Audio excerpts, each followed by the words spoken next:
So the War Within pre-patch will be kicking off today, this morning. We'll get into that. The servers will be down for an extended maintenance 4 hours. Now, I already see people in the chat saying, oh, it's going to be another 12-hour maintenance. I don't think so. I did talk about it last time. I said, my prediction is the servers will be down all day today, and that was because it was systems updates.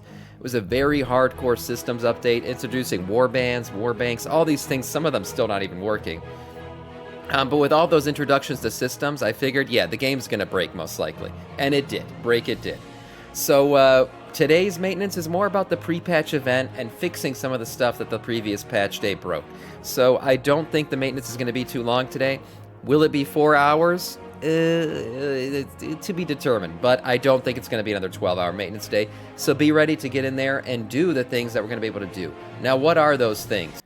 We interrupt today's news for a quick reminder. Now, I am known by many names. The Lord of Lords, the Edge Lord, but my favorite name is the Man of the People. That's right, and as a Man of the People, I've decided to give back once again a reminder. I am giving away an Epic Edition of the War Within, and all you have to do to enter to win is to watch 1 hour, just one measly hour of my stream for a chance to enter the giveaway. Every hour you watch beyond that is another entry to the giveaway. This will give you the mount, the pets, and so much more. 3 days early access. So if you want this thing, get in here and be the degenerate you truly are. And so what are we getting with the pre-patch today? Well, a few things, in fact. But the main thing is the Visions of Azeroth. That's right. Strange visions are calling to the heroes of Azeroth. Players will be able to who have reached level 70 and have completed the final chapter of Dragonflight questline will be able to take their next steps into the storyline leading into the War Within with the Visions of Azeroth questline. So this questline is going to give us some more story. We're going to probably deal with Xal'atath or something else. Some more of the basically events leading into the expansion. Don't forget, we're also going to get the Radiant Echoes events. This is the world events happening in Dalaran, Dragonblight, Dustwallow Marsh, and Searing Gorge. These things create residual memories, as they're called. You're going to be able to get that as a currency when you kill everything. But basically what you'll be doing is going onto the zone. The entire server will be flooding into one zone, killing the mobs, killing the big boss at the end. Sometimes it could be Ragnaros, the Lich King, whatever.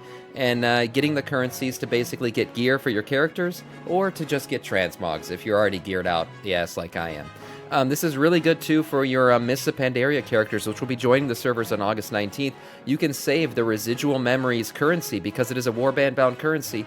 You can save that currency to buy them gear and get them even more ready for the next expansion. That's right.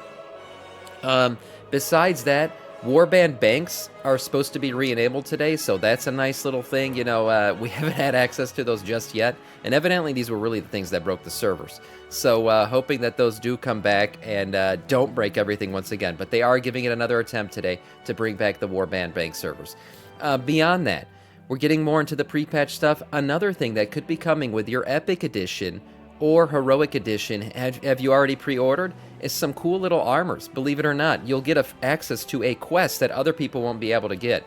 So completing this quest is known as the Storm Riders Bond quest. Yes, from Curadan Wildhammer in Valdrakken. Completing this quest will reward you with 3 alternate colors to the Transmog armor set that you already got when you pre-ordered the expansion. Frenzy Deep, Shocking Silver, and Sparkling Champion Storm Riders attire. After completing Curadan's quest, he'll have another quest for you to do called the Sacred Connection, and completing this quest will provide you with upgraded versions of your sets. So that's really cool. Players who have not begun this quest by the time the War Within launches, you'll be able to do it even after the expansion launches. Besides that, there is another quest that'll actually give you alterations to these little griffin pets. So you got the blue one already, but you'll be able to get these altered versions of it with the Griffin of a Feather. Griffins of a Feather quest. You'll be able to do that. Squally's Collection. This will be available as well, I believe, in Valdrakken to pick up. You'll be able to do it and get yourself some different versions of this pet. So some interesting stuff available for people who got the Epic and Heroic Editions. Remember, I'm giving away an Epic Edition here. The War Within Season 1 will kick off on September 10th. We already know that with the expansion going live officially on September 26th and 22nd for people who pre-ordered the Epic Edition. Once the Season 1 kicks off, you'll have the, you know, first wing of everything else, but Mythic rating will not be kicking off, and Mythic Plus will not be kicking off until 9/17. So September 17th will be the official kickoff of that, with everything finishing off on 9/24 with Wing 3 of Raid Finder opening. So we're into it, boys and girls. I mean, this is it. We are kicking off the expansion. Today is really the day that it all starts to kind of roll, right? The snowballs has picked up momentum now, or shitball, whatever you want to call it. Lately it has felt like a shitball, but it's picked up momentum. And it's time for that stuff to get kicked off. The War Within pre-patch hotfixes, so there are some other fixes coming in. We know that priests are getting a little fix. It looks like Void Summoner was providing twice as much cooldown reduction as intended. For shamans, corrected an issue where the preventing of the Sky Fury buff from allowing melee attacks to gain extra Wind Fury swings. For PvP, it looks like a minor fix here. Fixed an issue where Rated Battleground Blitz, where PvP item level was incorrectly scaling, and on Eye of the Storm.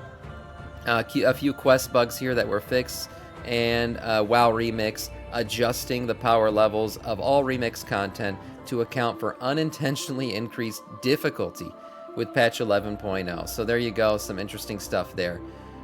Moving on to the last hurrah. Yes, this is the final part of Dragonflight, guys. A few last hurrah quests, one of which can give you 2 bronze bullions. If you can't raid, this is a nice thing to be able to do. You can't get 4 this week, but you can have an option to get 2 through the quest rather than doing the raid.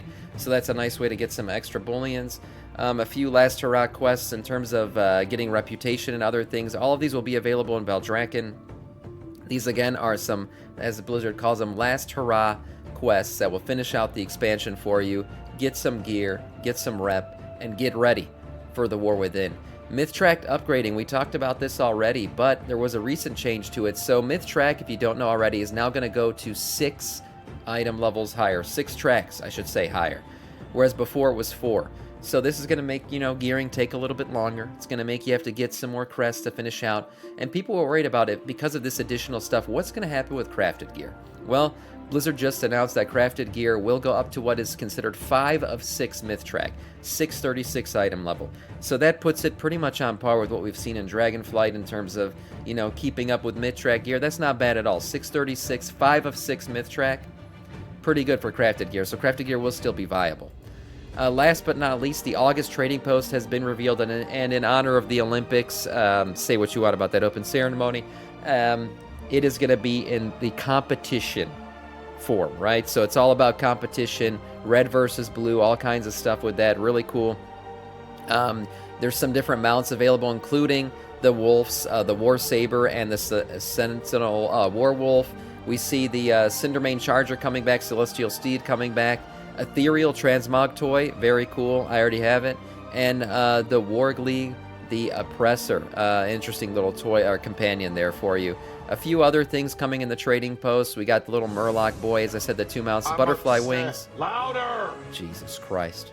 I'm upset. Louder! Okay. I'm upset. Okay, I'm upset too. But hey, we're gonna have to deal with it. And I forgot to pause blurps. What do you want me to do? Some cool little storm riding weapons as well to go with that. You know, transmog. If you pre-ordered the expansion, you can get some really cool transmog hammers to go with that. Beautiful stuff. I'm gonna have to get some of these different colorways on them. Some more blue versus red items, alliance related things, horde related things. Pretty cool theme they got going here. And again, all of this is for the August trading post. A nice little watch there. Some nice weapons. And the final item for this this month's trading post, August I should say, will be the putting the target on your back, as they call it, the Coward's Violet target. So it literally puts a target on your back. It transmogs your cape into a target with an arrow in it. Kind of cool. Not one of the better ones, but hey, it's better than the Butterfly Wings that we got one of the months. And that is all in terms of news.